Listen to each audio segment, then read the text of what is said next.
Hi, I'm Lily Wright, and I am a dancer, a content creator, a full-time student in college. I am a teacher. I am a painter and a poet and a book lover and a whole bunch of other things. A sister, a daughter, a best friend. And the one I'd like to talk about today is someone quickly approaching their 20s. And boy, I am scared. The 20s, that just feels like, I don't know, like my teens were a lot, but 20s feel real in a different way. So anyway, I'm here at 19 because I want to, use this as a video/audio diary. I want to preserve the way that I think right now. Think about the way you thought at 7 years old or 12 years old or 14, or if you're older, at 25 or 30 or 60. And the older you get, the more you look back and say, oh my gosh, that was so stupid. Why did I think like that? Or, oh my gosh, that was so embarrassing. Why did I wear that? Or whatever it may be. But I think there's also things that you look back at and you're like, man, I wish I still thought that way or still had that sort of young, different perspective. I know I look back at me at 7 years old thinking I could conquer the world or be the president or be whatever I wanted to be. And I'm kind of jealous of that, just like unwavering confidence and ability to dream. So I want to use this podcast as an opportunity to just talk about what I know at 19 and what I think about certain things. And maybe I'll revisit it later and let you guys know if anything has changed, because I'm sure it will. That's actually one of my favorite things in the world, is when I learn something or have a conversation and my perspective changes on something. I think it's really important for us to learn how to change our perspectives often and be open to that and have as many of those conversations as possible. So if you have anything to add, feel free to. So yeah, today I don't know everything. At 19, in fact, I'm pretty sure I know a lot about some things and nothing about a lot more. So I'm Lily Wright, and this is the very first episode of What I Know Today. Today, we are going to talk about confidence. This is something that is super, super important to me and has been prevalent throughout my life, but it's also now something that I get questions about a lot. If you don't know, I sort of mentioned I'm a content creator. I make a lot of content on TikTok and Instagram, dance content, fashion content, things of that nature. And I get so many messages and comments all the time from girls or people around the world, complimenting me or asking about confidence and how I'm so confident and how I practice confidence or how I gained confidence. And when I started getting those questions, I was just kind of like, it sort of stumped me. I was like, is this backhanded? Like, I love your confidence, because I don't know. I feel like that can go either way. And so at first I was taken aback. I was like, why would I have to have confidence just to be me and to share it? Like it just made me feel, anyway, I kept thinking about it and I realized that I think that's such a huge compliment for me, no matter how it's intended, because I am someone who did not always have the confidence that I have today. And it's still 1,000,000% a work in progress. But I love talking to you guys in the comments or in my DMs, and just having those conversations about how to be nicer to yourself and just getting to hype you up and be like, you should have confidence. You have every reason to have confidence. It's genuinely my favorite thing to talk about with people who watch my videos. So I want to share a little bit about it today, and I want to talk about my journey with confidence and then give you what I know today about confidence. So what is confidence? I'm going to sound a little bit preachy here because that is what I do. Unfortunately, if you know me personally, I like to get on my soapbox, and that's what this podcast is for. I think confidence is sureness in yourself. It's certainty in yourself. When I really break it down, it's about trust and faith and belief. And those can be complicated things. I know a lot of us have trust issues. I've certainly had those at different points in my life. I've struggled with my faith and my beliefs and what all of it means. And that can get really convoluted. But I don't really know how you can believe in anything else if you don't have that same faith in you and who you are. I mentioned certainty, and having that sense of certainty in you and who you are and your abilities. That's this sense of security that not a lot of people inherently have. And it can be really scary to navigate the world when you don't have that. I mean, I just defined it like it's pretty simple, I guess, but confidence is so hard to find. And it's not easy to find. I think it's a lifelong battle, and I don't think anyone's ever completed their journey in finding confidence. No one has a roadmap for you or a step-by-step tutorial on how to do it. But before I say anything else, I think it's important that you know that you deserve to have confidence. I think when we talk about confidence, a lot of people like to think about confidence in your exterior and the way that you look, just because that's kind of how we navigate the world. That's the first thing a lot of us see in each other. And that's not inherently a fault. It's just, it makes us believe that the way that we look is somehow more important than who we are. So I think mostly I'm going to be focusing on that confidence in your interior, in your heart and in your soul and in your mind. But those translate to your outside as well. I mean, I'm probably going to say this a couple times today, but the way you feel on the inside literally immediately reflects to your outside. Now, let's tackle my journey with confidence. This might be kind of hard for me to talk about. I mean, I think it's hard to reflect on your own confidence. Like, I sit here today and I'm kind of standing on the edge of like, my head is too big, and also I doubt everything that I do. So that's what I know today. No, I'm just kidding. But yeah, I kind of walk this line sometimes of like overconfidence, where I like watch the Olympics or Dancing with the Stars and I'm like, oh, I could totally do that. Like, give me 6 weeks of training and I'm there.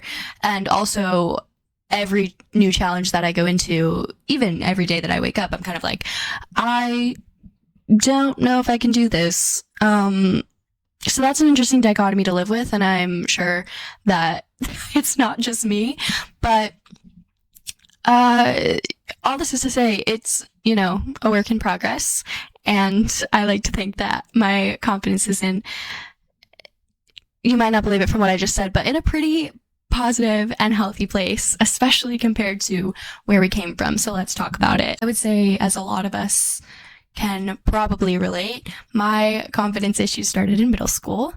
I can kind of remember it to the day, and it was 7th grade, one of the first days of school, and my best friend had changed a lot over the summer, and it kind of became the talk of the town. Like, everyone was in her business. Everyone wanted to know what happened, what changed, why does she look different, and made so many assumptions about why that might be.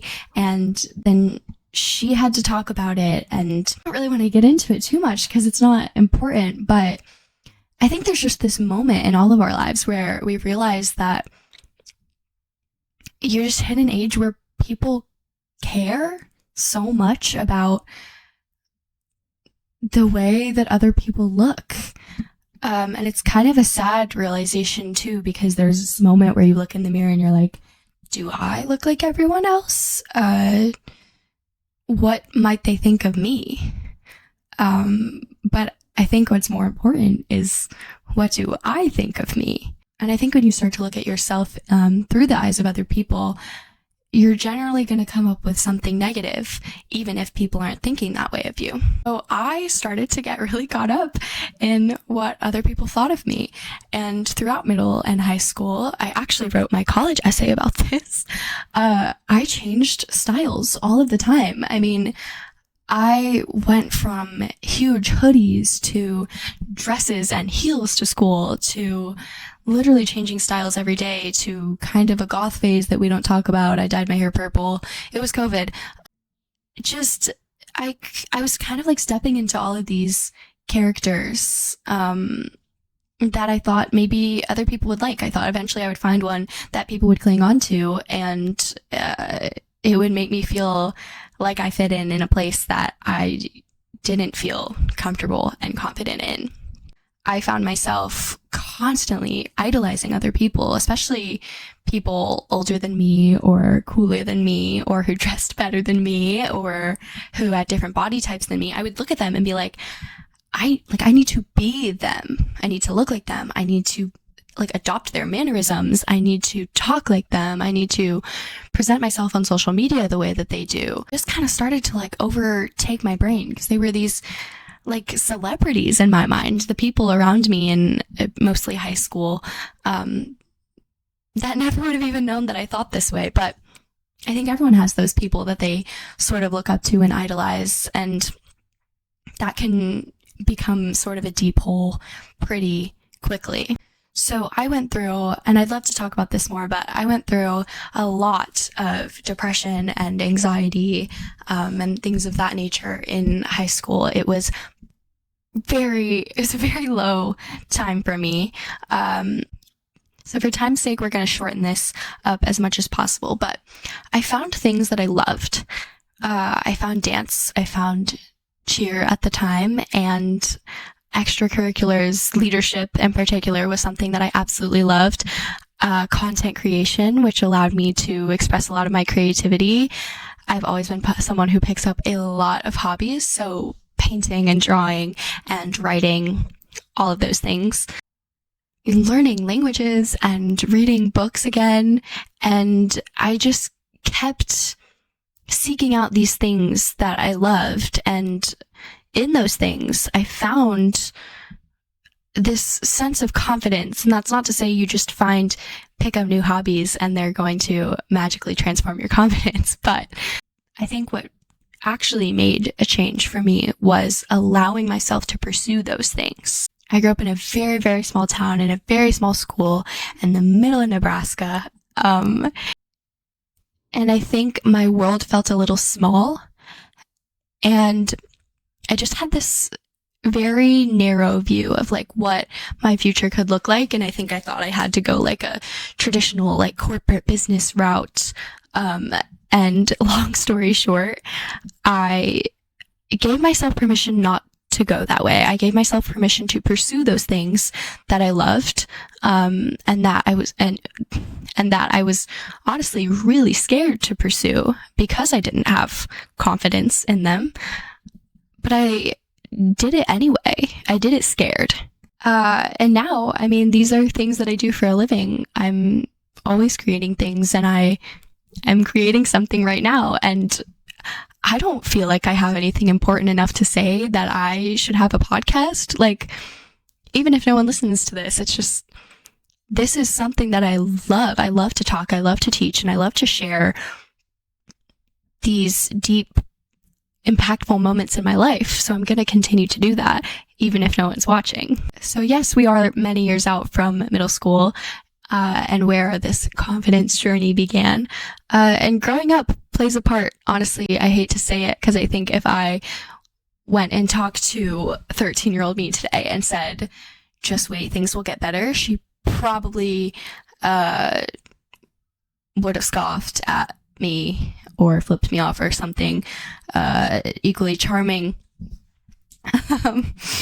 But growing up does make a difference, but also taking risks that prioritize those passions and those things that you love and are good at, putting yourself in environments that support you and that are healthy for you, and putting yourself with people that do the same.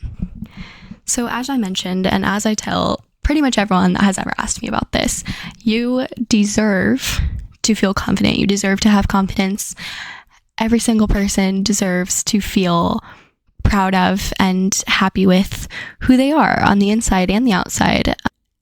And that's a hard thing. And I think even the fact that you're listening to me talk about this and trying to take any of this in, that's a step towards really caring for yourself.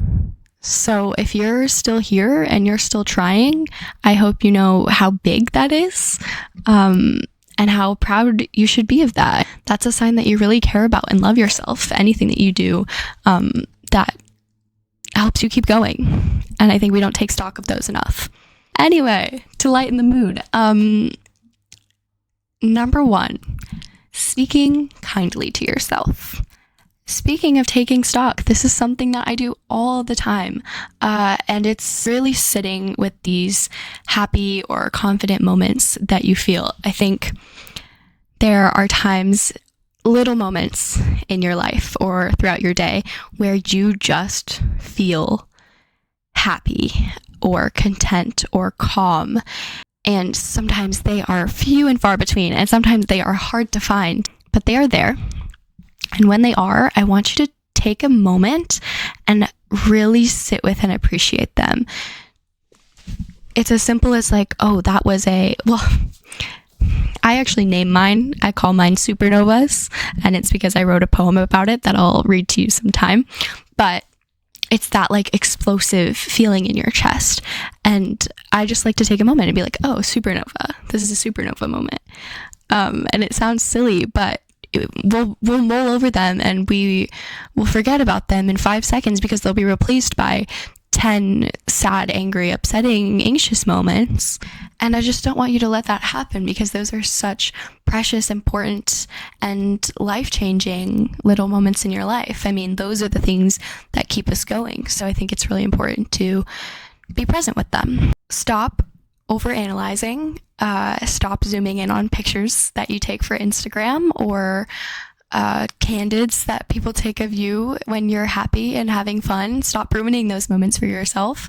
Stop staring in the mirror and picking apart things about yourself that you can't change in 5 seconds. It's the same rule as like if it's more than like something someone has in their teeth, don't mention it. You shouldn't be doing that to yourself either. I mean, I'm just kind of a firm believer that we were never meant to stare at ourselves every day, which is funny coming from someone who makes videos of themselves for a living. But even in that case, I mean, I'm filming once or twice or 3 times and sending it off and never looking at it again because it's kind of like, it's art. I mean, pictures of yourself and things that you make, those are memories or art or things that you want to preserve, and they're not meant to be a review of what you look like. Same thing with the little memories. I think you should start writing down compliments or things that you like or know about yourself. I started doing this after I graduated high school because I went through that phase of like, who am I? What do I like? I don't know what's going on. And that's really scary. And you can be at that point really at any point in your life. But I started writing things down, just little things that I knew about myself. I'd love to read those to you sometime because I'm sure they're funny to look back on, tears out. You know what? I am going to read them because I have a feeling this is really going to make me laugh. I'll read a couple to you. I love to observe everyone's faces in a group when someone is talking. I prefer a sweet treat after every meal, even if it's very small, but I do not like snacks. I am an incredibly fast walker and am usually looking down, but I'm learning to enjoy the journey and look out more windows. I hate spending money, but when it's for anyone else, I barely even consider the price. I do my old tap moves when I stand in line. I read book dialogue out loud, but only the women, and they all have sort of different British accents. But I'm going to cut myself off there, but like even when I'm reading them, like I'm laughing and I'm smiling because these are like little quirks that I don't even often think about myself, but they make me a real person. They make me feel human. Just make a bigger deal out of all of the good in your life. I think we need to be more dramatic about the good. We need to be loud and rambunctious and super annoying about it. Like, let's just be as good as we possibly can be and let it be as big as it can be. I know this sounds stupid, but don't let the good be small, even if it appears that way. I mentioned this before, but once you know those things about yourself, once you know what you love or what your purpose is or what you're good at or little things about yourself, you have to pursue them. You have to build up who you are on the inside. Because again, you can't have anything more than that on the outside until you're happy with the inside. I mean, I encourage everyone I know, like, you have to have hobbies. You have to have things that make you unique or an aesthetic that you love or even a favorite color. You just have to find those things that kind of make you inexplicably joyful inside, and you have to literally follow them to the ends of the earth, even when everyone tells you not to. Instead of idolizing people like I may have done before, I like to find people whose minds I'm attracted to or whose energy I'm attracted to and learn about things that they're interested in. There are podcasters that I listen to who I'm like, I don't know how your brain works like this. Like there are people that I am just constantly in awe of. Like, you're actually a genius or a master at your craft. And instead of saying, I'm never going to be good at anything, I'm never going to master anything, I'm a jack of all trades, master of none, that's one that I really like to pick up and repeat to myself all the time. I learn about what they know, what they learn. Brittany Broski is one of my favorite people in the whole world, and every time she recommends a book or a song, I'm reading it, I'm listening to it, I am tapped in, windows down, lights off, book light on. And the goal, as cool as it would be, is not to literally jump into her skin, but to pursue those things that she loves, that excite me and that I love too. Okay, we're going to continue rapid firing. You need to learn about yourself. You need to take all of those silly personality tests, and you need to practice interview questions or conversational questions. I know that sounds kind of crazy, but imagine going into a conversation with someone new and they're like, what's your favorite color? Or what's your biggest strength? Or what are your values? And you don't know. That's really jarring. Like, I just don't want to be put in that position, and I've been there before, and it's really uncomfortable and scary to be asked something about yourself and be like, do I know myself? Do I know how to answer questions like this? I don't know. Take those things with a grain of salt, the personality tests and the horoscopes and all of those things. But if they help you believe in something and make you feel that sureness in who you are, I say go for it. Do it all. Do it as big as you can. Okay, so the next one I want to talk about is called accepting the ugly. And when I say ugly, this has nothing to do with the way that we look on the outside, but it has everything to do with what's on the inside. I think there's parts of us that we consider ugly. Like, for me, it's anger. I really don't like being angry, or jealousy. That's really uncomfortable for me. I don't like being super anxious all the time, even though I'm very prone to anxiety.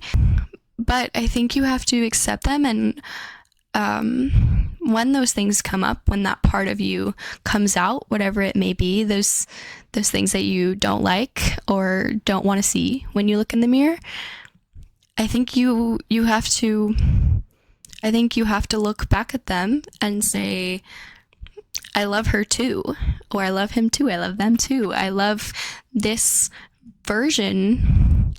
I love the version of me that's doing what they love and that's at their most confident and their happiest. But I also love the version of me that's going through it, because it's still me. I think what helps me is making things when I feel those things, or when I'm feeling like that version of myself. If I'm anxious or angry or sad, I'm gonna go write about it or make music or dance. There are a million things you can do with it, and you don't have to be amazing at them. When you're working through your emotions using art, you don't have to make something pretty. That's not the point. We're accepting the ugly. You can make something that you never want anyone to see, but at least you're using those parts of you that you usually want to stamp down and hide, even though they are still an important part of you. And I would be remiss if I did not add, please go to therapy. If you have not been to therapy, even if you are extremely stable, unlike myself, therapy is incredibly important for everyone and for building confidence and for learning about yourself. So if you ever feel stuck, that is a great place to go. Stop thinking and just do. Don't give doubt room to speak. If you think of a compliment, or if you want to do something crazy within reason, or introduce yourself to someone, or raise your hand in class, stop giving yourself the time to talk yourself out of it. Don't wait more than 5 seconds when one of those thoughts pops into your head, and just do it. It's intimidating to be spontaneous and to follow your gut in that way. But again, it's kind of that sense of trust and confidence in yourself that sometimes your gut is going to lead you in the right direction and is going to bring you opportunities that you never would have had otherwise. So just get out of your own way. You've probably heard this before, but confidence is largely an act. So you're going to do it and act like it before you ever feel it. And eventually you do, but there is an aspect of faking it until you make it. So in that vein, allow yourself to slow down. Sometimes, yes, you are faking it, and one way of portraying confidence is by not being afraid to be seen. This means slowing down when you talk, let people hang on every word, and be excited for what comes next. When you walk into a room, stop staring at your phone, look around and smile at someone or wave, or just allow your energy to come into the room with you. I mean, sometimes I enter a crowded room or a lecture hall and I literally smile or wave at someone that I don't know, or I wave at the top of the room just to look like I'm entering with familiarity and confidence, because those are things that people are attracted to. Is if you're comfortable and familiar in the room, people want to talk to you and are drawn to you. I would add to that, because that might sound a little crazy, do something a little crazy.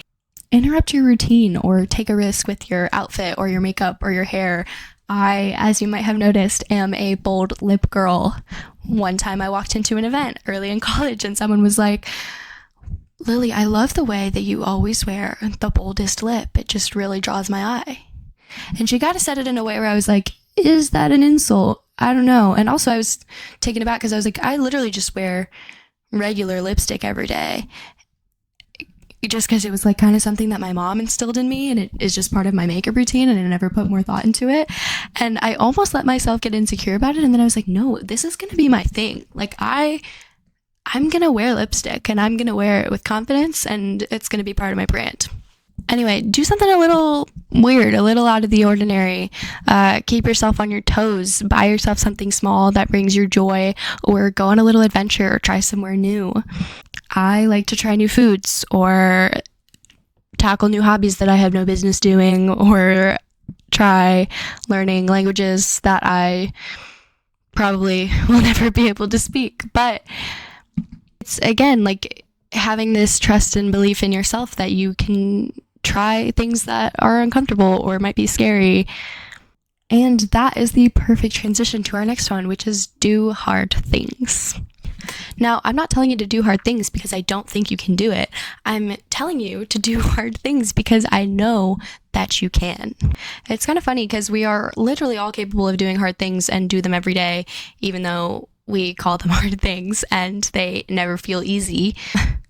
But find a habit, find a small thing that you've always wanted to change about yourself, or a self-care habit, or whatever it may be.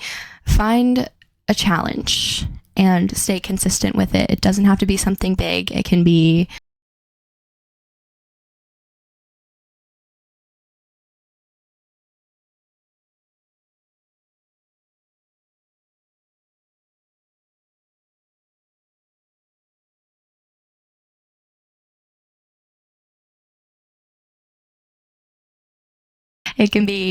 if you're not a good flosser, floss twice a day, or add a new step to your skincare routine, or read 5 pages of a book a day.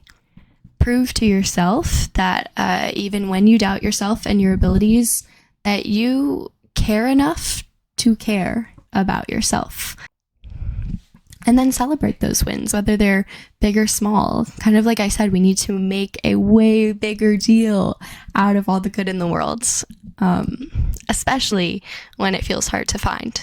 So again, take stock of those achievements, write them down, or share them with as many people as possible, and do not be afraid to brag about yourself. We'll move a little faster now. But as a whole, on the internet, all of us need to practice unfollowing/blocking more often, because I'm slow to anger myself, and so, I'm kind of unruffled by most things at this point, and I don't do a lot of blocking or deleting or much of that, but I'm starting to practice it. Sometimes being on the internet feels a lot like being in middle school, where everyone is way too invested in what you look like. Sometimes we get in this hole of hate following or watching these people or these videos that make us feel bad about ourselves, that make us angry, or we get obsessed with these people or things that we wish we could be or that we wish we had.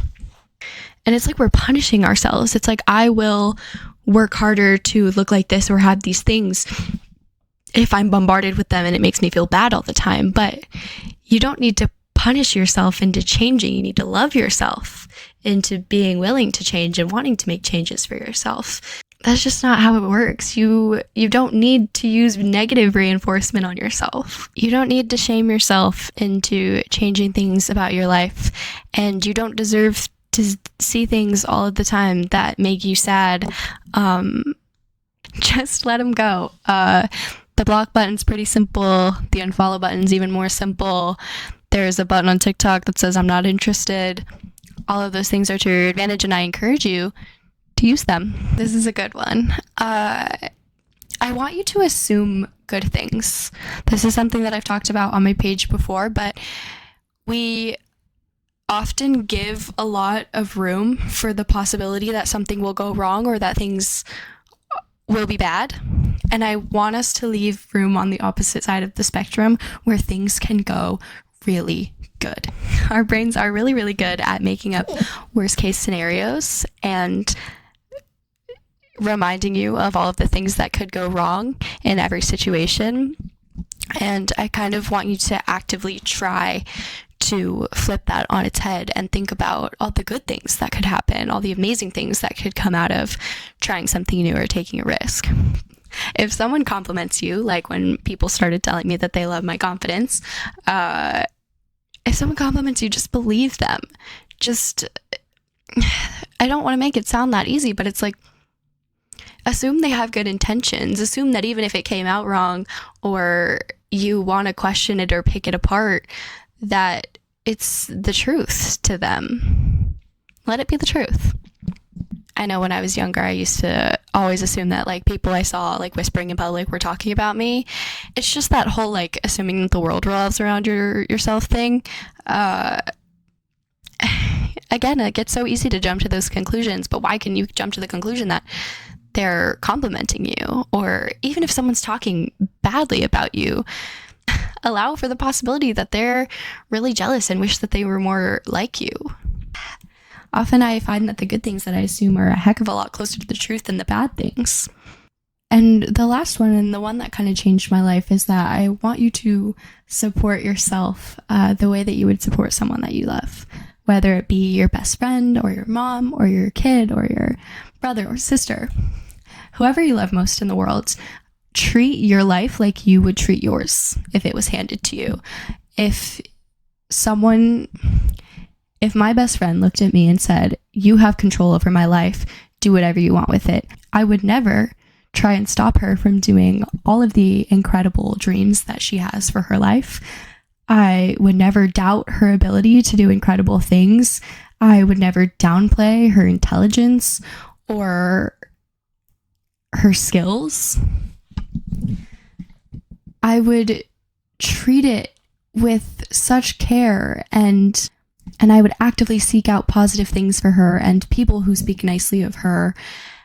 And it would be an extremely precious thing to me. But for some reason, when we're handed these lives that we do have control over, when we have our own lives to do what we want with, I think sometimes we don't treat them with the respect that they deserve. Treat it like a precious thing. Treat it like the person you love most in the world. Treat yourself like that. So my camera's going to die, but I do want to give you a small note from me. You deserve to feel confident. You have come so far already. You have allowed yourself to grow and change and are continuing that journey. You have done hard things and will conquer so many more.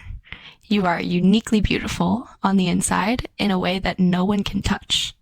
The way that you look is the least important thing about you. You are impressive and important just by being you. I am proud of you, and you should be too. There is so much more that I would like to say, but for time's sake and for protecting this makeup so I don't cry it off, that's all I'm going to say today. Now that is all for this episode of What I Know Today. Thank you so much for tuning into my very first episode. Please leave any questions or requests that you have in the comments, or feel free to message them to me. If you want to see more from me, you can follow Lily Wright on TikTok. You can follow Lily Wright ___ on Instagram, or you can subscribe to this YouTube channel where I will continue making podcasts as much as I can. And I hope to talk to you more because I love doing this. As I'm reflecting on this year, I am overwhelmed with gratitude for all of you and your constant support and the amazing community that I've built online this year. As always, I love you so much, and I love you. Bye.